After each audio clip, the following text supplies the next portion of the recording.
नमस्कार, आप देख रहे हैं 4 PM और मैं हूं आपके साथ निधि तिवारी। इस साल के अंत में कई राज्यों में विधानसभा चुनाव हैं। ऐसे में भाजपा के सबसे बड़े स्टार प्रचारक पीएम मोदी लगातार चुनावी राज्यों का दौरा कर रहे हैं। इसी क्रम में कल पीएम मोदी राजस्थान पहुंचे और राजस्थान में कई परियोजनाओं का शिलान्यास किया और एक जनसभा को संबोधित किया। लेकिन इस दौरान वो कुछ ऐसा बोल गए कि उन्हीं की फसीहत हो गई और फिर राहुल गांधी ने पीएम मोदी से क्या मांग कर दी, आपको एक एक करके पूरी खबर बताएंगे। पहले पीएम मोदी का बयान सुनिए। विकास के काम, उसका शिलान्यास या उद्घाटन करके आया हूं आपके यहां। अभी 15 मिनट पहले सरकारी कार्यक्रम था, लेकिन मुख्यमंत्री जी गायब थे।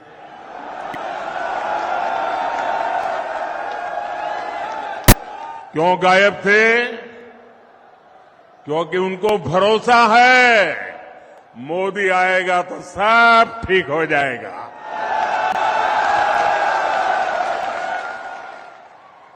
उनको मोदी पे इतना भरोसा है और इसलिए उनको लगा करे भाई मोदी आ रहा है तो बस हो जाएगा। और मैं भी उनको कहता हूं आप विश्राम कीजिए, अब हम संभाल लेंगे। तो पीएम मोदी कह रहे हैं कि मैं अभी 5,000 करोड़ रुपए के विकास कार्यों का शिलान्यास करके आया हूं, लेकिन मुख्यमंत्री जी गायब थे। मुख्यमंत्री इसलिए गायब थे क्योंकि उनको भरोसा है कि मोदी आएगा तो सब ठीक हो जाएगा। मैं उनको कहता हूं कि अब आप आराम कीजिए, हम संभाल लेंगे।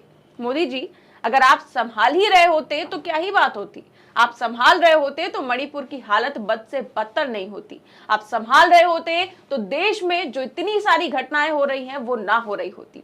वैसे मोदी जी ने जैसे ही कहा कि मोदी आएगा तो सब ठीक हो जाएगा, वैसे ही पब्लिक ने मोदी जी को जमकर सुना दिया। एक यूजर ने लिखा कि जैसे आपने मणिपुर में संभाला है, नांदेड़ अस्पताल में मरते बच्चों के बीच संभाला है, दिल्ली दंगों में संभाला, गोधरा में संभाला, बिल्किस बानो केस में संभाला, मुजफ्फरनगर दंगों में संभाला, मेवात नूह दंगों में संभाला। वहीं एक और यूजर ने लिखा कि आराम करने की जरूरत तो आपको है मोदी जी। अब मोदी जी प्रधानमंत्री पद से इस्तीफा देकर राजस्थान विधानसभा का चुनाव लड़ेंगे और अशोक गहलोत की जगह मुख्यमंत्री बनने का प्रयास करेंगे। आपका स्वागत है मोदी जी राजस्थान में। तो पीएम मोदी ने जैसे उनकी जगह लेने की बात की है कि अब मोदी आ गया है राजस्थान में तो वो कोई मुख्यमंत्री तो बनने नहीं जा रहे हैं, इसको लेकर ही ये यूजर ने कटाक्ष करके लिखा हुआ है। तो वहीं एक और यूजर ने लिखा कि मोदी जाएगा तो सब अपने आप ठीक हो जाएगा और विदाई अब तय है। तो लोग अब मोदी जी की विदाई जो है वो तय बता रहे हैं। वहीं एक और यूजर ने लिखा कि खाते में 15 लाख कब आएगा, मोदी मतलब घोटाला। तो मोदी जी कुछ भी बोलते हैं तो लोगों को 15 लाख जरूर याद आ जाता है। लोग उनके जले पर नमक छिड़क देते हैं 15 लाख मांगकर। तो वहीं एक और यूजर ने लिखा कि मोदी से जनता का मोह भंग हो गया है।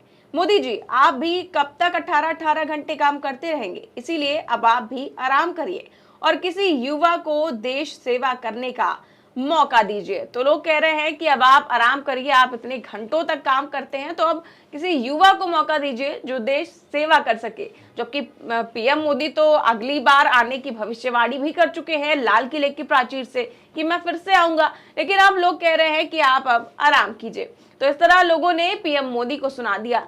तो वहीं राहुल गांधी ने पीएम मोदी के भाषण के तुरंत बाद ही महाराष्ट्र में रोती बिलखती एक मां का वीडियो ट्वीट करते हुए पीएम मोदी से सवाल भी किया। उन्होंने ट्वीट कर लिखा कि कलेजे को चीर देने वाली नांदेड़ की इस गरीब मां की ये चीखें सुनिए प्रधानमंत्री जी।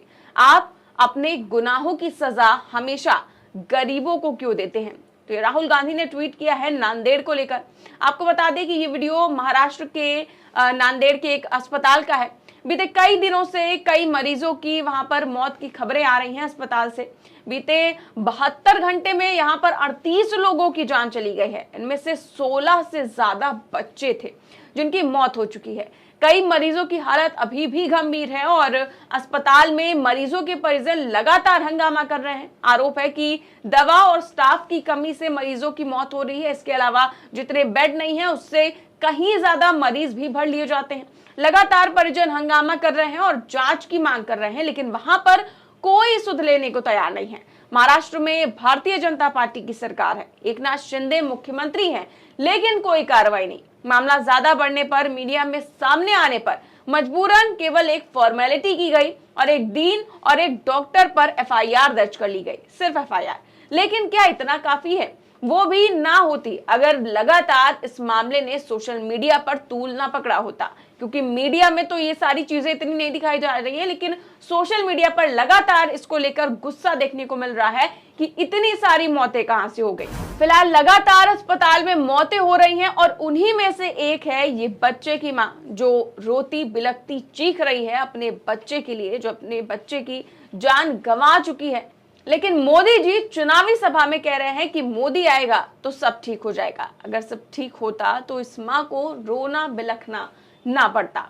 और तो और मोदी जी चुनावी रैली में एक प्रोपेगेंडा चलाने वाली फिल्म का प्रमोशन भी कर रहे हैं। आजकल एक मूवी आई है, एक फिल्म आई है, the vaccine war. Vaccine war नाम की फिल्म आई है। मैंने सुना है कि भारत में कोविड से लड़ाई लड़ने के लिए हमारे देश के वैज्ञानिकों ने जो रात दिन मेहनत की, अपनी लैब में एक ऋषि की तरह साधना की, और उसमें हमारी महिला वैज्ञानिकों ने भी अद्भुत काम किया।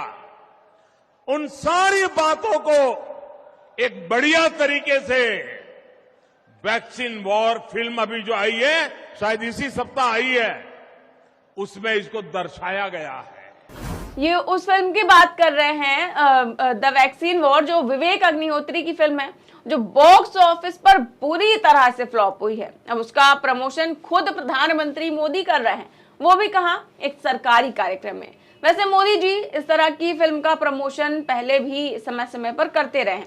सबसे पहले द कश्मीर फाइल्स का प्रमोशन, द केरला स्टोरी का प्रमोशन और अब द वैक्सीन वॉर का प्रमोशन। नो डाउट इस फिल्म में वैज्ञानिकों का सम्मान किया गया है, बहुत अच्छी बात है। लेकिन जिस तरह पत्रकारों को विलेन दिखाकर प्रोपेगेंडा चलाया गया है, तो जब देश के पत्रकारों को, सरकार से सवाल पूछने वाले पत्रकारों को विलेन दिखाया गया है, तो इस तरह की फिल्म का पिटना कोई चौंकाने वाली बात नहीं है। लेकिन अब पीएम मोदी ने प्रचार कर दिया है, तो शायद थोड़े बहुत बीजेपी के नेता फिल्म देखने चले जाएं। लेकिन फिलहाल तो फिल्म जो है वो बुरी तरह से फ्लॉप रही है। लेकिन जिस तरह से राजस्थान में बड़ी बड़ी बातें कर रहे हैं पीएम मोदी, कह रहे हैं कि मोदी आएगा तो सब ठीक हो जाएगा, ऐसा सबको पता है, तो इसीलिए जो है अशोक गहलोत उनकी सभा में नहीं आए। लेकिन इस तरह की बातें क्या प्रधानमंत्री मोदी को शोभा देती हैं? आपकी इस खबर पर क्या राय है, हमें कमेंट बॉक्स में जरूर बताएं। देश और दुनिया की तमाम बड़ी खबरें जानने के लिए देखते रहिए 4PM न्यूज नेटवर्क। नमस्कार।